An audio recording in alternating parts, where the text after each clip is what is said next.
እንግዲህ ወገባችሁን በእውነት ታጥቃችሁ የጽድቅንም ጥሩር ለብሳችሁ በሰላም ወንጌልን በመዘጋጀት እግሮቻችሁ ተጫምተው ቁሙ።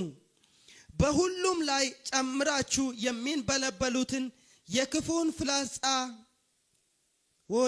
ሁሉ ልታጠፉ የምትችሉበትን የእምነትን ጋሻ አንሱ። የመዳንንም ራስ ቁር የመንፈስንም ሰይፍ ያዙ፣ እርሱም የእግዚአብሔር ቃል ነው። ሃሌሉያ። በጸሎትና በልመናም ሁሉ ዘውትር በመንፈስ ጸልዩ። በዚህም ሐሳብ ስለ ቅዱሳን ሁሉ እየለመናችሁ በመጽናት ሁሉ ትጉ ይላል። ክብር ለኢየሱስ ይሁን። ዛሬ የምንካፈልበት ዋና የእግዚአብሔር ቃል ሐሳብ የእግዚአብሔርን ዕቃ ጦር ሁሉ አንሱ ወይም ደግሞ ልበሱ በሚል ርዕስ እንማራለን። ክብር ለጌታ ይሁን። የእግዚአብሔርን ዕቃ ጦር ልበሱ። ክብር ለኢየሱስ ይሁን። በጌታ በኢየሱስ መልበስ ይሁንላችሁ።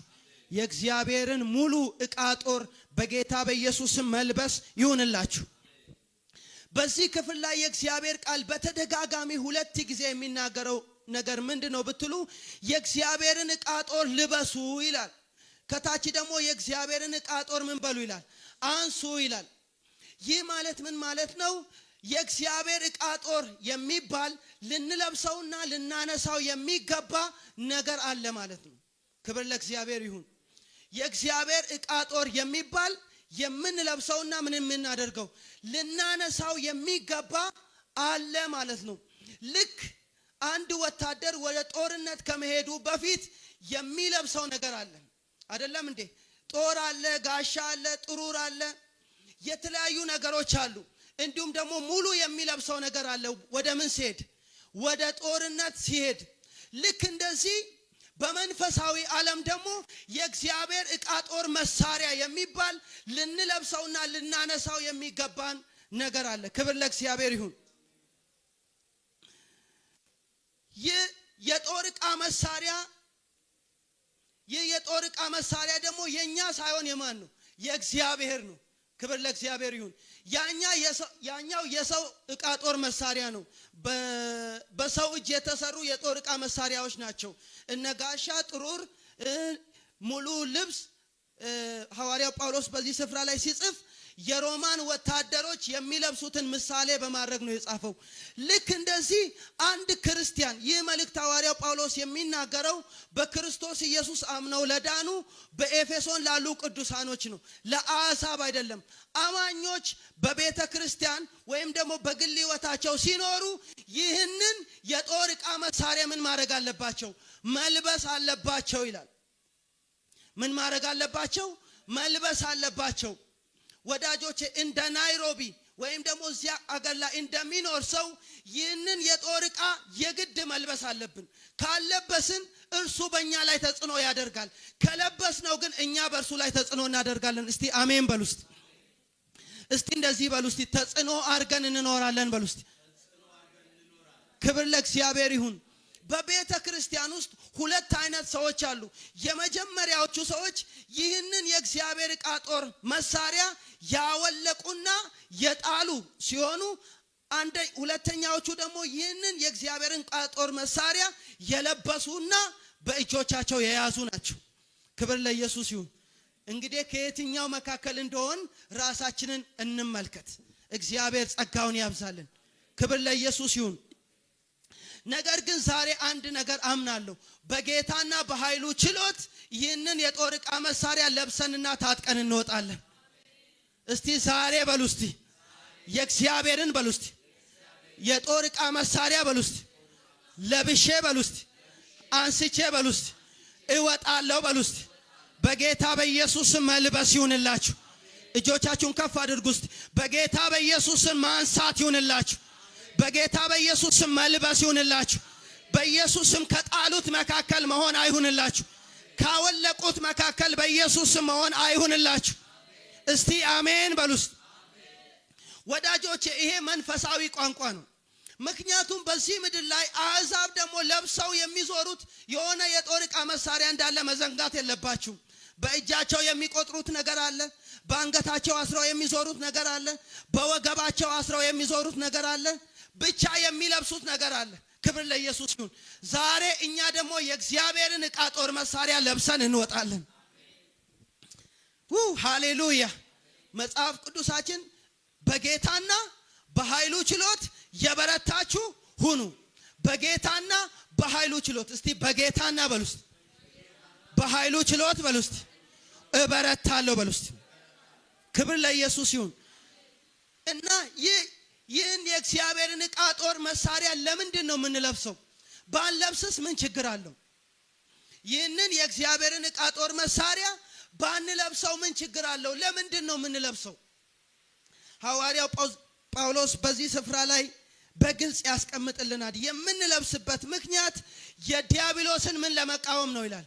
ሽንገላውን ለመቃወም ነው ይላል። ሽንገላ ማለት የዲያብሎስ የተንኮል ወይም ደግሞ የማታለል ስራ ነው። በዚህ ስፍራ ላይ ሐዋርያው ጳውሎስ ለምንድን ነው የምንቃወመው ብለው ሲጠይቁ የዲያብሎስን ምን ለመቃወም? ሽንገላውን ለመቃወም። ሽንገላውን መቃወም ማለት በኢየሱስ ስም እንደዚህ ተወጋ ማለት አይደለም። እሱ የራሱ የሆነ አውድ አለው። ሽንገላ የሚለው ቃል ምንድነው ካላችሁ ዲያብሎስ በማታለልና በተንኮሉ የሚመጣበትን መንገድ መቃወም ማለት ነው። ለምሳሌ ወደ አዳምና ወደ ሔዋን ዲያብሎስ ወይም ደግሞ ሰይጣን በእባብ መልክ መጥቷል። ሲመጣ ምንድነው ያለው? በእውኑ እግዚአብሔር በኤደን ገነት ካሉ ዛፎች ሁሉ እንዳትበሉ ምን ብሏልን አለ? አዟልን ብሎ በጠየቃቸው ጊዜ አዎ በኤደን ገነት ካሉ ዛፎች ሁሉ እንድንበላ አዞናል። ነገር ግን ክፉና መልካሙን ከሚያስታውቀው ከዚህ ፍሬ ዛፍ ምን አትበሉ? አትብሉ። ከሱ በበላችሁ ጊዜ ምን ትሆናላችሁ? ሞትን ትሞታላችሁ እያለ በሽንገላ ሐዋርያ ጳውሎስ በሚናገረው በሽንገላ ቃል ነው የመጣው። ምን በሚል ሽንገላ? አትሞቱም፣ እግዚአብሔር ትሞታላችሁ ብሏል። ምን በሚል ሽንገላ? እንደ እግዚአብሔር ክፉና መልካሙን የምታውቁ ትሆናላችሁ በሚል ሽንገላ መጣ። ነገር ግን እርሱ በሽንገላ መልክ መጣ እንጂ እንደ እግዚአብሔር ይሆናሉ? እርሱ በሽንገላ መልክ መጣ እንጂ ከመንፈሳዊ ሞት ሞተዋል ወይስ አልሞቱም? ሔዋን በላች፣ ለአዳም ሰጠች። ሁለቱም ምን መሆናቸውን አወቁ ይላል። እራቁታቸውን መሆናቸውን አወቁ። በሽንገላው ዲያብሎስ አሸነፋቸው። መጽሐፍ ቅዱሳችን ሁለተኛ ቆሮንቶስ 11:3 ላይ ሲናገር ነገር ግን እባብ በተንኮሉ ሔዋንን እንዳሳታት ሐሳባችሁ ተበላሽቶ ለክርስቶስ ከሚሆን ቅንነትና ንጽሕና ምናልባት እንዳይለወጥ ብዬ እፈራለሁ ይላል ሐዋርያ ጳውሎስ። አዲስ ኪዳን ላይ ሔዋንን እባብ እንዳሳታት ምሳሌ አድርጎ ልክ እንደዛው ዲያብሎስ በሽንገላው ሔዋንን እንዳሳተ ልባችሁን ለክርስቶስ ከሚሆን ቅንነት ንጽሕና እንዳያስታችሁ ብዬ ስለናንተ ምን እላለሁ? እፈራለሁ አለ። ሽንገላን መቃወም ማለት የዲያብሎስን ሐሳብ መቃወም ማለት ነው። ምኑን መቃወም ማለት? ሐሳቡን መቃወም። ስረቅ አልሰርቅም ብሎ መቃወም። እርከስ አልረክስም ብሎ መቃወም። እንደዚህ አድርግ አላምጽም ብሎ መቃወም። አላማም ብሎ መቃወም። ይሄ ከዲያብሎስ ዓለም የሚመጡ ሐሳቦችን አልቀበልም። ልክ ከጲጥፋራ ባለቤት ለዮሴፍ የመጣ ምን ነበር? ግብዣ ነበረ። ማንም የለም እኮ በዚህ ቤተ መንግስት ውስጥ ናና ከኔ ጋር ተኛ ስትል ልብሱን ተጠመጠመችበት። ነገር ግን ሽንገላውን አልተቀበለም፣ እምቢ አለ። ክብር ለኢየሱስ ይሁን። ሽንገላን መቃወም ማለት እምቢ ማለት። እስቲ እምቢ ማለት በሉ ውስጥ። አዎ የዲያብሎስን ሐሳብ እምቢ ማለት ነው። ነገር ግን ይህንን ሽንገላውን ሳንቃወም በአንደበታችን የሚቃወም ከሆነ ዲያብሎስ ከህይወታችን ላይ ሊርቅ አይችልም። ብዙ ሰው በአንደበቱ በታላቅ ድምፅ አጋንንትን ይቃወማል፣ ህይወቱ ግን አጋንንትን ይጋብዛል። እንደዛ በሚሆንበት ጊዜ ግን የዲያብሎስን ሽንገላ መቃወም አንችልም። ሽንገላን መቃወም ማለት የዲያብሎስን ሐሳቡን ስራውን ከህይወታችን መቃወም ማለት ነው። ክብር ለኢየሱስ ይሁን። ዛሬ ይህ ወኔ ውስጣችሁ ይግባ። አንድ ቀን ነው ይባላልና አንድ ሰው ሞቶ ወደ መንግስተ ሰማያት ሄደ። ከሄደ በኋላ ያስጎበኘዋል። ሲያስጎበኘው ኤደን ገነትን ይመለከታልና እጅግ በጣም ቁጥር የሌላቸው መላእክቶች አሉ። አማኞች ደግሞ አንድ አይነት ልብስ ነጭ ለብሰዋል። አምልኮ ብቻ ነው ነጭ ለብሰዋል። ከዛን ይሄንን ይመለከታል። ከዛስ እስቲ በዛ በኩል ያለውንም ልይ አለ። ከዛን ወደ ገሃነም ሊያሳየው ይዞት ሄደ። ይዞት ሲሄድ በጣም አለኛ ብልጭልጮች አሉ፣ ዳንሶች አሉ፣ የተለያየ አይነት ሰዎች አሉ፣ የተለያየ አይነት እስክስታዎች፣ ዘፈኖች፣ የተለያየ ነገሮች አሉ። ከዛም በኋላ እንደዚህ አለ፣ የትኛው ይሻላል ሲል እረ እነኛ አንድ አይነት ሰው ብቻ ናቸው፣ አንድ አይነት ልብስ ናቸው፣ ምንም አዲስ ነገር በመካከላቸው የለም። እዚህ ግን የተለያየ አይነት ዳንስ አለ፣ የተለያየ አይነት ድምጽ አለ፣ የተለያየ አይነት ጨዋታ አለ፣ ልብስ አለ። እረ እዚህኛው ግሩፕ ይሻለኛል አለ። ከዛን ወሰደውና እዛ ገሃነም ውስጥ ጠብ አደረገው።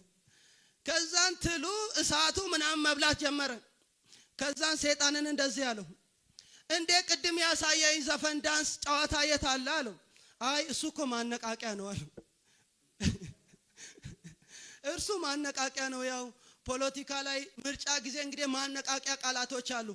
ሀገራችን ከብድር ነፃ ትሆናለች። ሶሪ ፖለቲከኞች እንዳይሰሙኝ እሺ ትቻለሁ። ኢየሱስ ጌታ ነው። ማነቃቂያ ነው። ዲያብሎስ ወደዚህ ለመጣ እያነቃቃው ነበር አለው። ክብር ለጌታ ይሁን። ስለዚህ ሽንገላን መቃወም ማለት ዲያብሎስ እያታለላችሁ የሚወስዳችሁን መንገድ አልቀበልም ብሎ መቃወም ነው። በኢየሱስ ስም ይሄ ጸጋ ይብዛላችሁ። እስቲ እንደዚህ በሉ፣ የዲያብሎስን በሉ እስቲ፣ ሽንገላ በሉ እስቲ፣ እቃወማለሁ በሉ እስቲ። በኢየሱስ ስም ይሄ ይሁንላችሁ። መጽሐፍ ቅዱስ ሲናገር ዲያብሎስን ምን በሉት? ተቃወሙት፣ ከናንተ ምን ይላል? ይሸሻል። ወደ እግዚአብሔር ቅረቡ፣ እርሱ ወደ እናንተ ይቀርባል ይላል። ወዳጆች ከልብ እስቲ በኢየሱስ ስም የዲያብሎስ ሽንገላ እቃወማለሁ በሉ እስቲ። ሃሌሉያ፣ ክብር ለኢየሱስ ይሁን። ሁለተኛው ለምንድን ነው የእግዚአብሔርን ዕቃ ጦር መሳሪያ የምንለብሰው ካላችሁ፣ መጋደላችን ከደምና ከስጋ ጋር ስላይደለ ነው። መጋደላችን ከምን ጋር ስላይደለ ነው? ከደምና ከስጋ ጋር ስላይደለ ነው። ቁጥር 12 ላይ ሲናገር መጋደላችን ከማን ጋር ነው? ከአለቆች ጋር፣ ከስልጣናት ጋር፣ ከጨለማ ዓለም ገዢዎች ጋር፣ በሰማያዊ ስፍራ ካሉ ከክፋት መንፈሳውያን ሰራዊቶች ጋር ነው ይላል። እነዚህ አለቆች፣ ስልጣናት፣ የክፋት መንፈሳዊ ሰራዊቶች የሚባሉ ሁሉ የት ነው ያሉት? እዚሁ አየሩ ላይ ነው እኮ ያሉት። አለቃ አለ እዚህ አየር ላይ፣ ስልጣናት አሉ በዚህ አየር ላይ፣ የክፋት ሰራዊቶች አሉ በዚህ አየር ላይ። ይህንን ዕቃ ጦር መሳሪያ ለምንድን ነው የምንለብሰው? ከነዚህ ኃይላት ጋር መዋጋት ስላለብን ነው። የምንዋጋው ደግሞ ሁለተኛ ቆሮንቶስ 10 ከቁጥር 3 እስከ 4 እንደሚናገረው በሰው ልማድ ምንም እንኳን የምንመላለስ ብንሆን እንደ ሰው ልማድ አንዋጋም። የጦር ዕቃችን ስጋዊ አይደለምና ምሽግን ለማፍረስ በእግዚአብሔር ኃይል ምንድን ነው? እስቲ ብርቱ ነው በሉ እስቲ። ክብር ለእግዚአብሔር ይሁን። ሃሌሉያ። እኛ የምንታጠቀው የእግዚአብሔር ዕቃ ጦር መሳሪያ ይህንን አለቆች፣ ስልጣናን፣ የክፋት መንፈሳዊ ሰራዊቶች እዚህ አየሩ ላይ የተበተኑትን ለማፍረስ በእግዚአብሔር ፊት ምንድን ነው? እስቲ ብርቱ ነው በሉ እስቲ። ክብር ለኢየሱስ ይሁን። ስለዚህ ለምንድን ነው ይህንን የጦር ዕቃ መሳሪያ የምንታጠቀው? ውጊያችን ከደምና ከስጋ ጋር ስላይደለ ነው። ክብር ለእግዚአብሔር ይሁን። ሃሌሉያ። ስለዚህ ይህንን ደምና ስጋ የሌለውን መንፈስ፣ አለቆች፣ ስልጣናት፣ የክፋት ሰራዊቶች አየሩ ላይ የተበተኑትን የምንዋጋውም ደግሞ በምንድን ነው? በመንፈሳዊ ጦር ዕቃ መሳሪያ ነው። ይህንን መሳሪያ ዛሬ ማንሳት ይሁንላችሁ። እስቲ ዛሬ በሉ እስቲ፣ ይህንን በሉ እስቲ፣ የጦር ዕቃ መሳሪያ በሉ እስቲ፣ አነሳለሁ በሉ እስቲ። ክብር ለጌታ ይሁን። ሃሌሉያ። ቅድም እንደነገርኳችሁ ነው እንግዲህ አንዳንዶች ጥለዋል፣ አንዳንዶች ደግሞ ምን ብለዋል? አንስተዋል። እግዚአብሔር ካነሱት መካከል ያርጋችሁ። ዲያብሎስ በሙከራ የሚሸነፍ አይደለም። መጽሐፍ ቅዱሳችን ላይ ለአንድ አጋንንትን እያወጡ ከሚዞሩ ከአይሁዳውያን መካከል አስቄዋ ለሚባል አንድ ሰው ስንት ነብዮች ነበሩት? ወደ 7 ልጆች ነው። እንደዛ 7 ልጆች ነበሩት ይላል። እነዚህ 7 ልጆች የሚገርማችሁ ነገር ይህንን የጦር ዕቃ መሳሪያ አልታጠቁም። ምን አላሉ? እስቲ አልታጠቁም በሉ። እስቲ ወዳጆች የትልቅ መንፈሳዊ ምስጢር እየነገርኳችሁ ነው። እስቲ አልታጠቁም በሉ። ይህንን መንፈሳዊ የጦር ዕቃ መሳሪያ ሳይታጠቁ እንደዚህ ብሎ አጋንንትን ለማውጣት ሞከሩ። ጳውሎስ በሚሰብከው በኢየሱስ ክርስቶስ ስም እናምላችኋለን ውጡ እያሉ አጋንንትን ለማውጣት ሞከሩ ይላል። አጠገባችሁ ያለውን ሰው ሳትታጠቅ አትሞክር በሉት። ድገሙና ሳትታጠቅ አትሞክር በሉት። እስቲ ድሮ እኔ ሳልታጠቅ የሞከርኩት አንድ ነገር አለ። ስፖርት እማር ነበርና ማልሻን ኡሹ እማር ነበር። 6 ወር ተምሬያለሁ የዛሬ 10 ዓመት አካባቢ ላይ እና የሚገርማችሁ ነገር አሰልጣኛችን ለቦክስ ለማወዳደር ፈለገ። ለቦክስ ለማወዳደር ሲፈልግ ማን ነው ከናንተ መካከል ሊወዳደር የሚፈልግ ሲል አንዱ ወዲያው እጁን አነሳ። በጣም ጡንቻ አለው፣ በጣም ፊዚካሉ ከፍተኛ ነው። ወጣ። ሌላ ሲል እኔ ፈራሁ። እንደዚህ አረኩ፣ እንደዚህ መለስኩ። ነገር ግን ይህ ሰው አየኝ፣ አሰልጣኙ አየኝ፣ ናናና አለኝ፣ አደፋፍሮ አወጣኝ። ነገር ግን እኔ እሱ የታጠቀውን ያክል ሰውነቴ የታጠቀ አይደለም። አሁን እንደምታዩኝ ማለት ነው። ክብር ለኢየሱስ ይሁን። አልታጠኩም ነበር። ነገር ግን በምን ወጣው? በፍርሃት እሞክራለሁ ብዬ ወጣው። እስቲ ልሞክረው ብዬ ወጣው። የሚገርማችሁ ነገር ገና እንደወጣው በአንድ ቡጢ አይኔን መታኝ፣ ወደኩ። ከዛ በኋላ ማርሻሉን አቆምኩ። ደግማችሁ ሳትታጠቅ አትሞክር በሉት። የሚገርማችሁ ነገር እነዚህ የአስቄዋ ልጆች ሳይታጠቁ ሞከሩ። ምን ለማድረግ? ጳውሎስ በሚሰብከው ጳውሎስ ሲያወጣ አይቷል። በማን ስም? በኢየሱስ ስም። እነሱ ለራሳቸው ስላልታጠቁ እንዳልታጠቁ ስለሚያውቁ ያ ጳውሎስ በሚሰብከው በኢየሱስ ስም እናምላችኋለን ውጡ፣ በጳውሎስ አዙረው ውጡ ማለት ጀመሩ። ከዛን እነዚህ አጋንንቶች ይላል ዘለሉባቸው ይላል። ዘለሉባቸው፣ አቆሰሏቸው፣ ራቁታቸውን ሰደዷቸው ይላል። አስባችሁታል? አጋንንትን በኢየሱስ ስም ውጣ ያልከው አጋንንት ዘሎብህ ራቁት አድርጎ ከተማ ውስጥ ሲሰድ።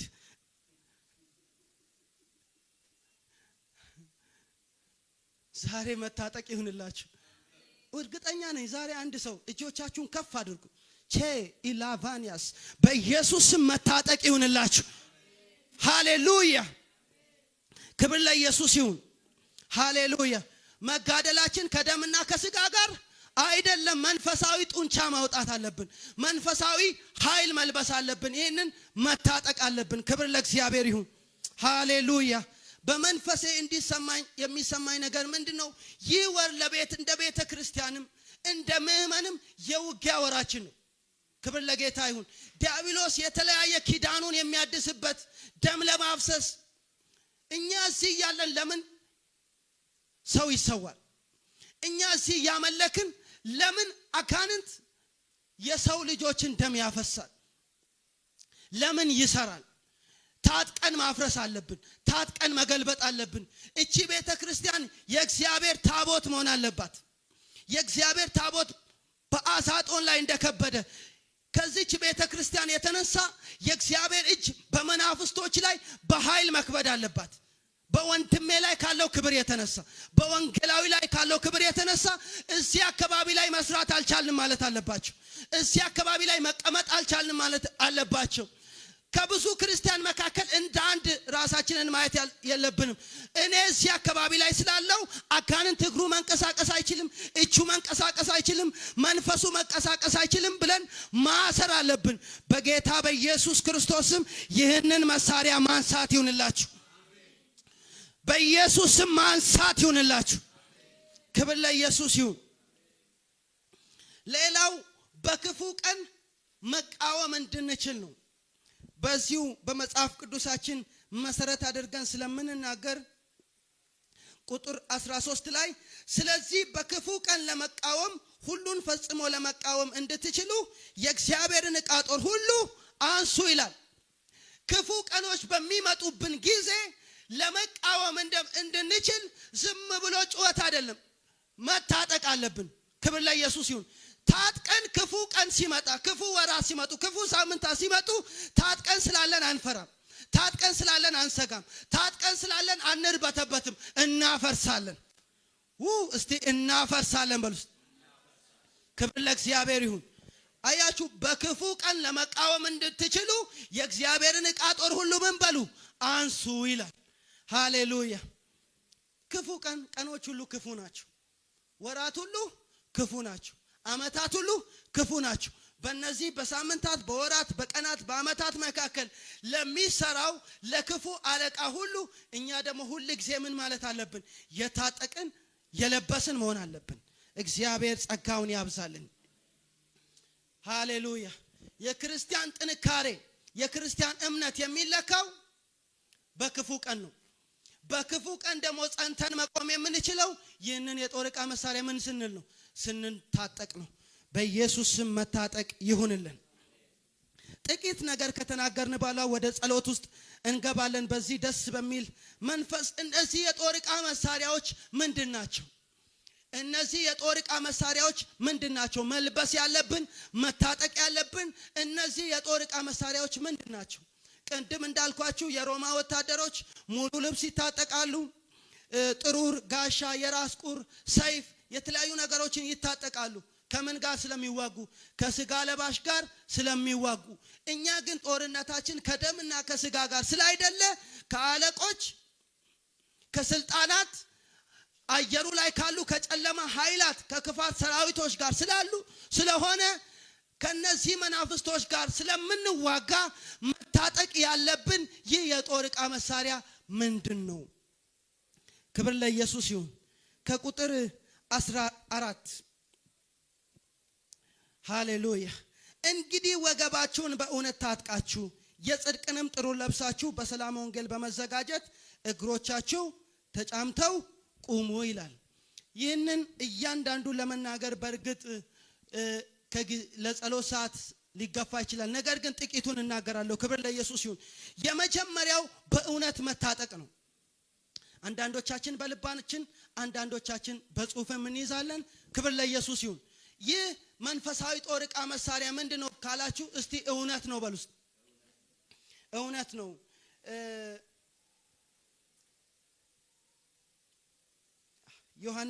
ሶስተኛ ዮሐንስ 1:4 ላይ ሲናገር ልጆቼ በእውነት እንዲሄዱ ከመስማት ይልቅ የሚበልጥ ደስታ የለኝም በማለት ይናገራል። በእውነት ስንመላለስ፣ የምናገለግል በእውነት ስናገለግል፣ የምንጸልይ በእውነት ስንጸልይ፣ የጌታ የሚሆን ህይወት የምንኖር ከሆነ፣ በእውነት የምንመላለስ ከሆነ አንዱ የጦር ዕቃ መሳሪያችን ይሄ ነው። ክብር ለእግዚአብሔር ይሁን። እግዚአብሔር የሆነ ትልቅ ነገር ታጠቁ አላለም። ምንድነው ታጠቁ ያለው? ይህ መሳሪያ ምንድነው? እውነትን ታጠቁ። አጠገባችሁ ያለውን ሰው እውነትን ታጠቅ በሉት እስቲ። በውሸት እየኖርን በመንፈስ ልንዋጋ አንችልም። እስቲ እንደዚህ በሉ እስቲ። በውሸት እየኖርን በሉ እስቲ። በውሸት እየተመላለስን በሉ እስቲ። አጋንንትን ልንቃወም አንችልም በሉ እስቲ። ምክንያቱም የጦር ዕቃ መሳሪያችን አንዱ ምንድነው? እውነት። ክብር ለኢየሱስ ይሁን። አጋንንትን ስንቃወም በምንድን ነው? በእውነት።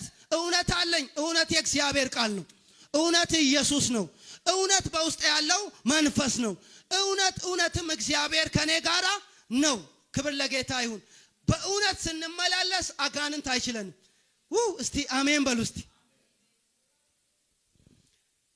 በእውነት መመላለስ በጌታ በኢየሱስ ስም ይሁንልን። ሌላው የጽድቅ ጥሩር መልበስ። የጽድቅ ጥሩር መልበስ። እኛ በክርስቶስ ኢየሱስ በማመናችን ይህንን ጽድቅ ለብሰናል። ክብር ለእግዚአብሔር ይሁን። ሃሌሉያ። እስቲ ጽድቅን ለብሻለሁ በሉ እስቲ። ድገሙና እስቲ ጽድቅን ለብሻለሁ በሉ እስቲ።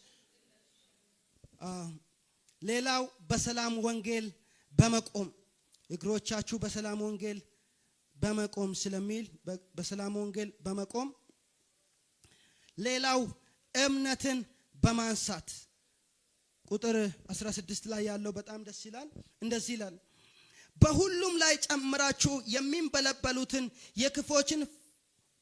የክፎች ሁሉ ልታጠፉ የምትችሉበትን የእምነትን ጋሻ አንሱ። ክብር ለኢየሱስ ይሁን። ሃሌሉያ። ምንን አንሱ? የእምነትን ጋሻ አንሱ። ሌላው የጦር ዕቃ መሳሪያ መልበስ ያለብን ምንድነው? እስቲ እምነት ነው በሉ እስቲ። መጽሐፍ ቅዱሳችን ሲናገር ከእግዚአብሔር የተወለደ ዓለምን ያሸንፋል። ዓለምን የሚያሸንፈው ምናችን ነው ይላል? እምነታችን ነው። ክብር ለኢየሱስ ይሁን። አጋንንትን የሚያሸንፈው ምናችን ነው? እምነታችን ነው። ጨለማን ከአየሩ ላይ የሚበትን አለቆችን፣ ስልጣናትን ከአየሩ ላይ የሚጠርገው ምንድነው? እስቲ እምነቴ ነው በሉ እስቲ። ድገሙና እስቲ እምነቴ ነው በሉ እስቲ። እግዚአብሔር እምነትን ይጨምርልሽ። እግዚአብሔር እምነትን ይጨምርላችሁ። ወዳጆቼ ቋንቋ በደንብ ላንችል እንችላለን። የእግዚአብሔር እምነት ግን በልባችን ላይ ይኑር። በኃይል መስበክ መጸለይ ላንችላለን። በኢየሱስም እምነት ግን ይምላባችሁ። እጆቻችሁን ከፍ አድርጉና ጌታ ሆይ በሉ እስቲ። እስቲ ድገሙና ጌታ ሆይ በሉ እስቲ። ዛሬ በሉ እስቲ። ዛሬ በሉ እስቲ። በእውነት ጌታ የሆነ እምነት እንደዚህ ወስዶ የሚጨምርበት ሰው አለ። ሃሌሉያ። የሆነ እምነት የሚጨመርለት ሰው አለ። እኔ ነኝ የሚል ሰው ጮሆ አሜን ይበል። እምነትን በሉ እስቲ ጨምርልኝ በሉ እስቲ። ሐዋርያት እንደዚህ አሉ እኮ ጌታ ሆይ ምንን ጨምርልን አሉ? እምነት ጨምርልን አሉ። ሃሌሉያ። በእምነት የአንበሶችን አፍ ዘጉ ይላል። በእምነት የእሳትን ኃይል አጠፉ ይላል። በእምነት በደረቅ ምድር ተሻገሩ ይላል። በእምነት የአንበሶችን አፍ ዘጉ ይላል። አባቶች ዛሬም በእግዚአብሔር ኃይልና እምነት ስንሞላ የማንዘጋው አንደበት የለም። እስቲ አሜን በሉ። ዳዊት ሲናገር እንደዚህ አለ፣ የአባቴን በጎች ስጠብቅ አንበሳና ተኩላ ምን ይል ነበር? ይመጡ ነበር። እየተከታተልኩ ካፉ ምን ነበር? አስጥል ነበር። በተነሳብኝ ጊዜ ጉሮሮውን ይዤ ምን ነበር? እስቲ አስተፋው ነበር በሉ። እምነት ሲኖረን እዚህ አካባቢ ላይ ያለ እየሰራ ያለው መንፈስ እናስተፋለን። ዛሬ በኢየሱስም በረከታችሁ ይተፋል። እስቲ በደንብ አሜን በሉ። እስቲ በኢየሱስም በረከታችሁ ይተፋል። በኢየሱስም ጸጋችሁ ይተፋል። በኢየሱስም ኃይላችሁ ይተፋል። የእግዚአብሔር መንፈስ እንደዚህ ያናግረኛል። ዛሬ የሚተፋ ነገር አለ። እስቲ እጆቻችሁን ከፍ አድርጉ። ዛሬ በሉ። በረከቴ፣ ሰላሜ፣ ደስታዬ፣ ህይወቴ የተያዘብኝ ነገር በኢየሱስም በሉ ይተፋል፣ ይተፋል። መጽሐፍ ቅዱሳችን ሲናገር በባቢሎን ውስጥ ያለውን ቤልን እቀጣለሁ የዋጣውንም ከውስጡ ምን አላለሁ ይላል። ዛሬ በኢየሱስም ይተፋል። ዛሬ በኢየሱስም ይተፋል። ዛሬ ዮናስን ሲተፋው ከነ ጸጋው ነው የተፋው፣ ከነ ህልሙ ነው የተፋው። ዮናስን ሲተፋው ከነ መልእክቱ ነው የተፋው። ዛሬ ከነ መልእክት ትተፋለ፣ ከነ መልእክት ጸጋ ትተፋለ፣ ከነ ክብር ትተፋለ። ለረጅም ዘመን የተዋጠብህ ነገር፣ ለረጅም ዘመን የተዋጠብሽ ነገር፣ ለረጅም ዘመን የተዘጋብህ ነገር ዛሬ ከሚመጣ በኢየሱስ መተፋት ይሆናል። ዛሬ በኢየሱስ መተፋት ይሆናል። ፊላ ሀዲቫናስ የእናንተ ብቻ አይደለም። በእውነት እዚህ ያመለክን እዚህ አካባቢ ላይ ብዙ ኢትዮጵያውያን ሰርተው በሰሩት ልክ እንዳይባረኩ፣ ለፍተው በለፉት ልክ እንዳይባረኩ እድሜያቸውን፣ ዘመናቸውን፣ በረከታቸውን፣ ጸጋቸውን፣ ቅባታቸውን እየዋጠ የነበረውን መንፈስ ዛሬ በእግዚአብሔር ኃይል እናስተፋለን። ዛሬ እናስተፋለን። ዛሬ እናስተፋለን። በኢየሱስ መተፋት ይሆናል። በኢየሱስ መተፋት ይሆናል። ሃሌሉያ። በኢየሱስም እንደተዋትሽ አትቀሪም። አረ እንደተዋትክ በኢየሱስም አይቀርም። መዝሙር 41 ላይ ወደ ውስጥ ይመጣል። እግሮቼን ከረግረግ ጭቃ አወጣ፣ በከፍታ ላይ ምን አለኝ? አቆመኝ። አረማመዴንም ምን አለ? በጌታ በኢየሱስም እግር ከተያዘበት ይወጣል። መውጣት እየፈለክ መውጣት ካቃተብህ፣ መውጣት እየፈለክ መውጣት እያለብህ፣ በኢኮኖሚ መውጣት እያለብህ፣ በጸጋ መውጣት እያለብህ፣ በፕሮሰስ መውጣት እያለብህ፣ ነገር ግን አለቅም ብሎ የያዘ ነገር ምንድነው? በጌታ በኢየሱስም ዛሬ በእግዚአብሔር ኃይል ይለቀሃል። ዛሬ በእግዚአብሔር ኃይል ይለቅሻል። እስቲ እናምናለን በሉ እስቲ። አረ እኛ እዚህ እያመለክን እዛ ተውጠን አንቀርም። በረከታችን እንደተዋጠ፣ ጸጋችን እንደተዋጠ፣ ቅባታችን እንደተዋጠ፣ ሞገሳችን እንደተዋጠ እስቲ አይቀርም በሉ እስቲ። ወዳጆቼ የእምነት ቃል እያወጣን ነው። አንቀርም በሉ እስቲ። በኢየሱስ ስም ዛሬ መተፋት ይሆናል። ሃሌሉያ። እሺ ቀና እንላለን። ኢየሱስ ጌታ ነው። ሃሌሉያ። የጦር ዕቃ መሳሪያችን ሁለተኛው ምንድነው? እስቲ እምነት ነው በሉ እስቲ። ወዳጆቼ እመኑ። እግዚአብሔር እንደዚህ ግርግዳ በሚመስል መካከል መንገድን ያበጅላቸዋል። ወዳጆቼ ወይ እመኑ።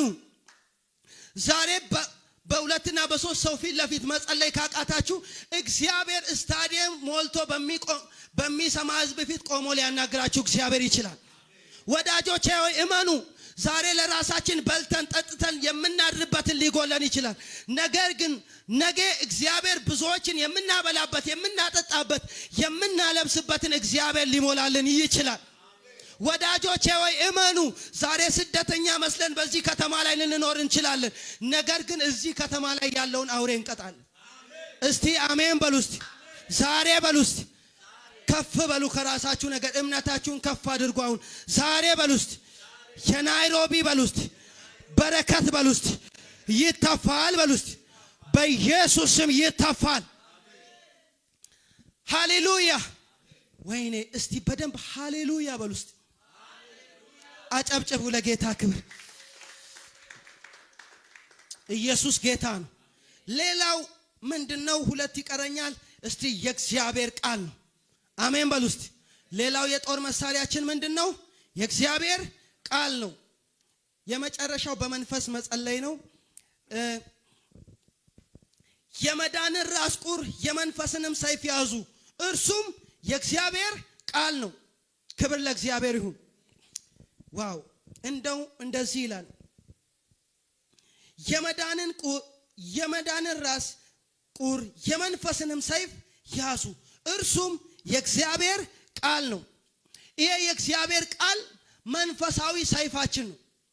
ዕብራውያን 4:12 ላይ የእግዚአብሔር ቃል ሕያውና የሚሰራ ነው፣ በሁለት በኩል ከሚቆጥ ሰይፍ ይልቅ ምን ያለ ነው ይላል። እስቲ የተሳለ ነው በሉ እስቲ። የሚገርማችሁ ነገር ነፍስን፣ መንፈስን፣ ጅማትን፣ ቅልጥምን አልፎ ይወጋል ይላል። ክብር ለኢየሱስ ይሁን። ነፍስን፣ ጅማትን፣ ቅልጥምን፣ መንፈስን አልፎ ምን ይላል? ይወጋል ይላል። ክብር ለኢየሱስ ይሁን። ስለዚህ የጦር ዕቃ መሳሪያችን ሌላው ምንድነው? የእግዚአብሔር ቃል ነው። ጌታ ኢየሱስ ክርስቶስ ዲያብሎስን ያሸነፈው በምንድን ነው? በእግዚአብሔር ቃል ነው። 4 ጊዜ የእግዚአብሔር ልጅ ኮንክ ዳቦውን ይሄን ድንጋይ እንጀራ አድርግ፣ ሰው በእግዚአብሔር ቃል እንጂ በእንጀራ ብቻ አይኖርም ተብሎ ተጽፏል። እስቲ አንተ የእግዚአብሔር ልጅ ኮንክ ከዚህ ቤተ መቅደስ ላይ ራስን ወርውር፣ ጌታ አምላክን አትፈታተነው ተብሎ ተጽፏል።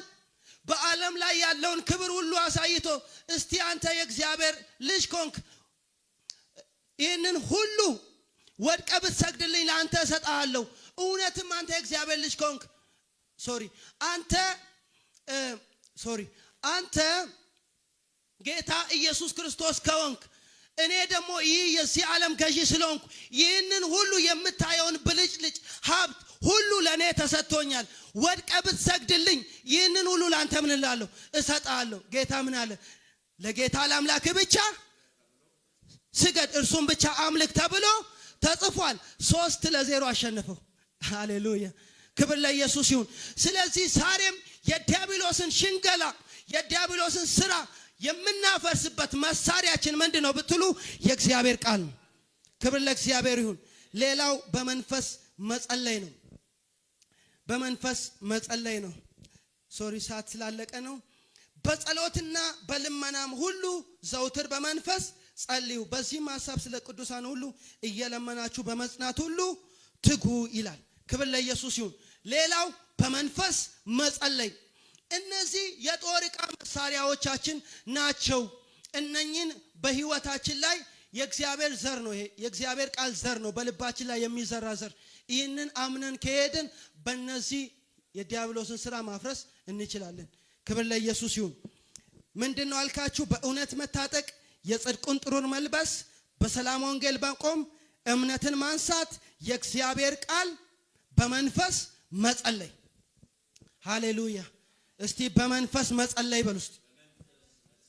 አያችሁ ለካ ጸሎት ይለያያል። በስጋ መጸለይ አለ፣ በመንፈስ መጸለይ አለ። ሐዋርያው ጳውሎስ በዚህ ስፍራ ላይ የእግዚአብሔርን ዕቃ ጦር ሁሉ ልበሱ ሲል ምን እንልበስ ብለው ሲጠይቋቸው እውነትን ልበሱ፣ ጽድቅን ልበሱ፣ በሰላም ወንጌል ተጫሙ፣ እምነታችሁን አንሱ፣ የእግዚአብሔርን ቃል ያዙ። ከዛ በኋላስ በመንፈስ ጸልዩ። በመንፈስ ምን በሉ? በመንፈስ ምን በሉ? በመንፈስ ምን በሉ? ጸልዩ፣ ለምኑ ይላል። ሮሜ ምዕራፍ 8 ከቁጥር 26 ላይ የእግዚአብሔር ቃል ሲናገር መንፈስ ግን ድካማችንን ያግዛል፣ እንዴት እንደምንጸልይ እንኳን አናውቅም፣ መንፈስ ግን በማይናገር መቃተት በውስጣችን ሆኖ ስለ ቅዱሳን ሁሉ ምን ይላል? ይለምናል ይላል። ሃሌሉያ። ወዳጆቼ በመንፈስ በኢየሱስ ስም መጸለይ ይሁንላችሁ። ተነስተን ቆመን እንጸልያለን። ሃሌሉያ ሃሌሉያ። ጌታ ምን ተናገራችሁ? ጌታ በዛሬ ቀን እያስታጠቃችሁ ነው። የእግዚአብሔርን የጦር ዕቃ መሳሪያ ሁሉ ታጠቁ ይላችኋል ጌታ። ምንድነው የምንታጠቀው ሲሏቸው፣ እውነትን ታጠቁ፣ ጽድቅን ታጠቁ፣ በሰላም ወንጌል ተጫሙ፣ እምነትን አንሱ፣ የእግዚአብሔርን ቃል ያዙ፣ በመንፈስ ጸልዩ። እንደዚህ የምታደርጉ ከሆነ የዲያብሎስን ሽንገላ ለመቃወም ትችላላችሁ ይላል። ክብር ለኢየሱስ ይሁን። እስቲ በመንፈስ ጥቂት እንጸልያለን። ቫዲያስ ፓራዲያና